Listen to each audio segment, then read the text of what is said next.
আসসালামু আলাইকুম, সবাই ভালো আছেন? তো আমি চুলার উপর কড়াই বসিয়ে দিয়ে কড়াইয়ে তেল দিয়ে এখানে অল্প জিরা এবং তেজপাতা দিয়ে দিয়েছি। তো এবার দিয়ে দিলাম কাঁচামরিচ পেঁয়াজ কুচি, অল্প একটু লবণ দিয়ে কাঁচামরিচ পেঁয়াজ কুচিটাকে সুন্দর করে ভেজে নেব। তো আজকের রেসিপিটা হচ্ছে ফুলকপি আলু দুইটা মিলিয়ে আলুর দম হবে। তো সেদিনকে আমি রেসিপি দিয়েছিলাম আলু বিরান, তো আজকে আলুর দম। তো পেঁয়াজটা একটু ভেজে নেব। তো পেঁয়াজটা মোটামুটি ভাজা হয়ে গেছে। এখানে অল্প একটু টমেটো দিয়ে দিলাম।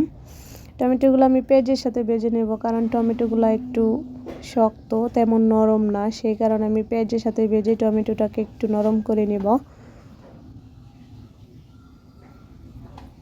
তো মোটামুটি ভাজা হয়ে গেছে আমার টমেটো পেঁয়াজ, টমেটোটা একটু নরম হয়ে গেছে। তো এবার দিয়ে দেব মশলা, হলুদের গুঁড়া, মরিচের গুঁড়া, ধনিয়ার গুঁড়া, জিরার গুঁড়া।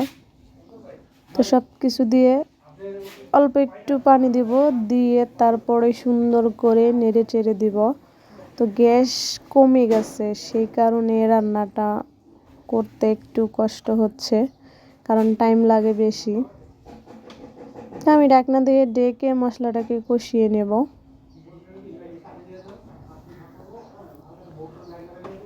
হ্যাঁ, মশলাটাকে কষানো হয়ে গেছে, টমেটোগুলোও গলে গলে গেছে।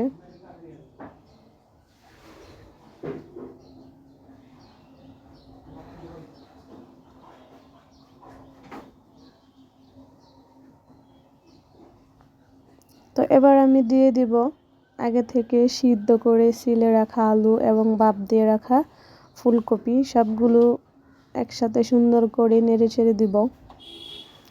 তো এই রেসিপিটা আপনারা অবশ্যই ট্রাই করবেন, খেতে ভালো লাগবে। তো আমি ভিডিওগুলো দিয়ে আমি যেভাবে রান্না করি বা যেরকম করে রান্না করি, আপনারাও সেরকম করে রান্না করে খেয়ে দেখবেন, অবশ্যই ভালো লাগবে। তো নেড়ে চেড়ে দেওয়ার পরে এখানে আমি অল্প পরিমাণে একটু পানি দিয়ে দিলাম, একটু পানি তো দেওয়াই লাগবে। তো এবার ঢাকনা দিয়ে ডেকে কিছুক্ষণ রান্না করে নিব। তো দেখতেই পাচ্ছেন হয়ে গেছে মোটামুটি আমার ফুলকপি আলু দিয়ে আলুর দম। দেখতেও মাশাআল্লাহ সুন্দর হয়েছে।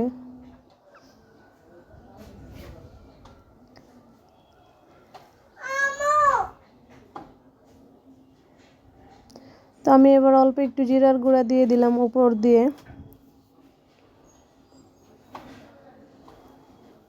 আর দিয়ে দিব ধনিয়া পাতা কুচি। ধনিয়া পাতা কুচি দিয়ে সুন্দর করে নেড়ে চেড়ে